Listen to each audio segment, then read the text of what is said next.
All right, let's get it going. Hi, I'm Pierce Brunson from Modern Photography Group, and today we're doing the photo shoot review. So our shoot review number 2. And today's topic is going to be sunset photography on the beach here in Florida, Tampa Bay, Treasure Island Beach to be exact. And I'm going to show you and talk about the off-camera setup that I use.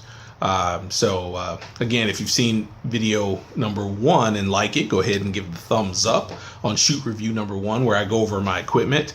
Also, make sure that you subscribe to this channel, and also go on over to Facebook and like my page there, which is Modern Photography Group. But if you catch me on Instagram, you will see us under Pierce Brunson Photography, Firefly Event Photography, Modern Photography Group, Modern Tassel Photography, and what else do we do? Modern Performer Photography. So we do a wide spectrum of things here for Modern Photography Group, and we are located in the Tampa Bay area. So if you need anything, go ahead and give us a call. Just look me up, Pierce Brunson, PIERCE BRUNSON. And I come up all over the place. I'm totally Googleable.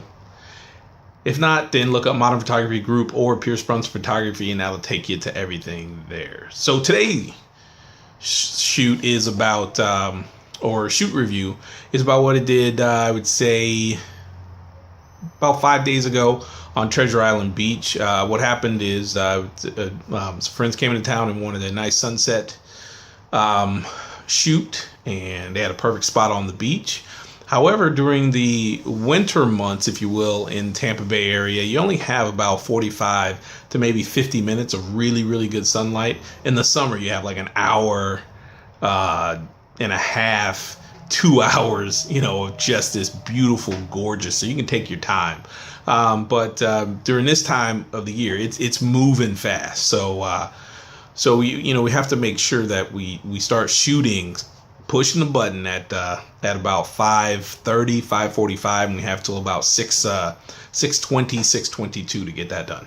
All right, so here's the thing. So I'm going out, like I told you before. I shoot with the Canon 6D, and I use this 24 to 105 lens. It's just a part of a kit that I bought, and I like it. I stick with kit lenses. Because when it comes to photography, I'm still learning, especially my style. I know what I want to do, but I'm learning as my style evolves. So we're going out there, we're shooting this, and the main thing that I stick with is, especially in off-camera sunset photography where the sun is going to be in the backdrop, is the first thing I do is I lower my ISO all the way down to 100. So there's gonna be a ton of light coming into the camera.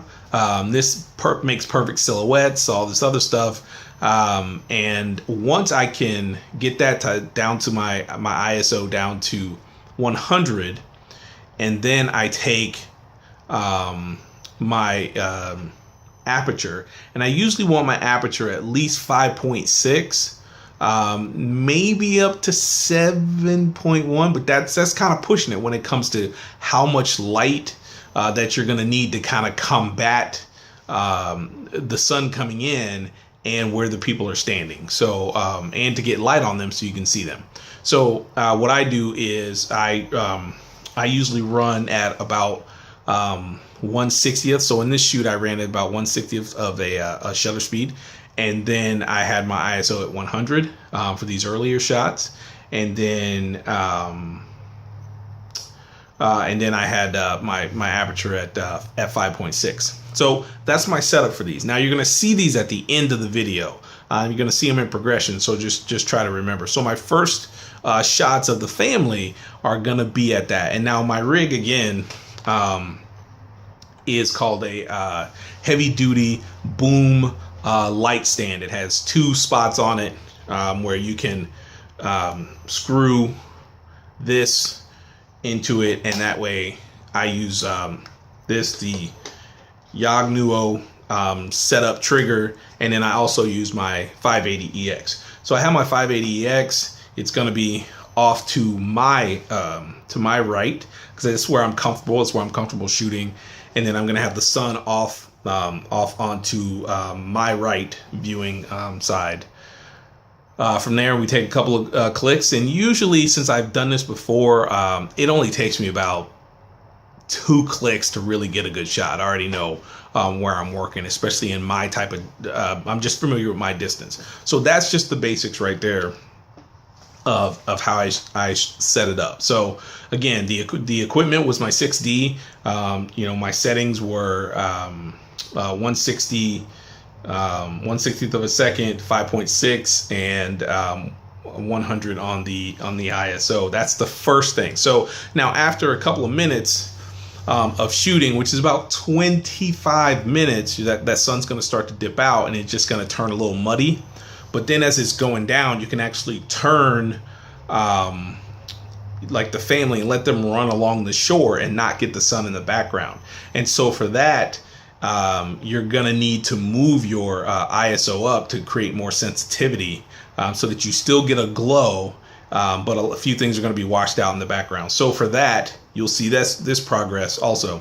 You'll see it goes from, I still stayed at 1/60th of a second, but I increased my ISO to 500, and then I kept my shutter speed, I kept my aperture at 5.6. Okay, as the sun goes further down, the adjustments that I made stayed with the ISO setting. And the reason I did that was because, one, I have a really good low light camera, and I can really push this camera, so I'm still going to get good color. But I want to stay at 1/60th because they want it to run along the beach. So I want to get a little motion movement, motion blur in their feet, possibly, but I wanted to be able to capture the still movement of the larger objects, like the faces and stuff like that. There was going to be a little motion blur in the hair. So I stuck with that. So I just moved along the ISO side. So I went from 500 to 1250 and all the way up to 2000 on my ISO, and I'll show you how those turned out. And what I did was just use the natural light that was there after I did my sunset pick. So I just turned off my flash and then just pulled off my trigger, and then I went down to the water's edge. Another thing when you're shooting in Florida, like a lot of people don't like these like my shoes. Well, my friends, they pick on my shoes, but I wear the Vibram 5 fingers, and that can get those things wet, sandy, muddy. I love them to death.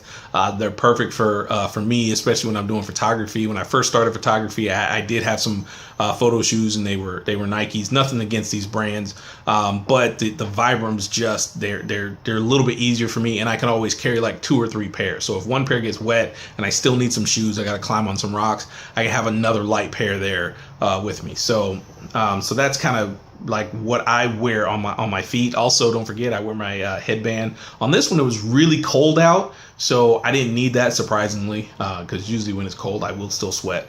But other than that, I didn't need that, but I was really covered up. I also suggest, especially if you're a photographer, you have to be warm no matter what. It's easier to take off layers, so I always have a Scully cap in my car, and then something that I can just put over me, because it's better for you to be warmer than it is for you to be cold. You don't want to be as cold as your subjects, because if you're cold and they're kind of watching you as you're taking pictures, then they'll tend to imitate and emulate what your the kind of the vibe that you're giving off. So that's pretty much these settings. We're going to have these shoots at the end of or some picture samples at the end of this video there. Ask me any questions about the settings and how I shoot.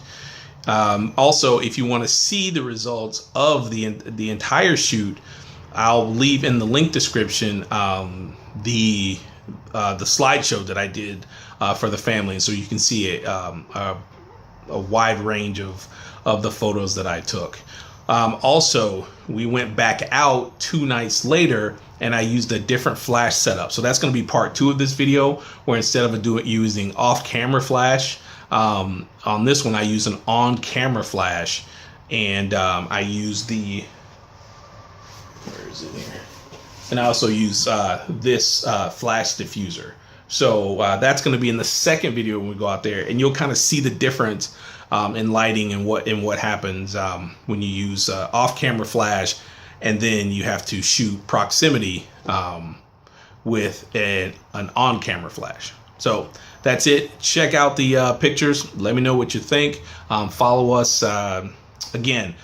Subscribe here and follow us on Facebook at Modern Photography Group, and go online, well, not online, but onto Instagram, and follow us at Pierce Brunson Photography, PierceBrunson Photography. Modern Photography Group, Firefly Event Photography. You'll see us. It's the one that's branded. That's for high schools. There's a couple of Firefly Event Photographies out there, but we're the one with the really nice logo with the fly, and it says Firefly in blue. You'll see it.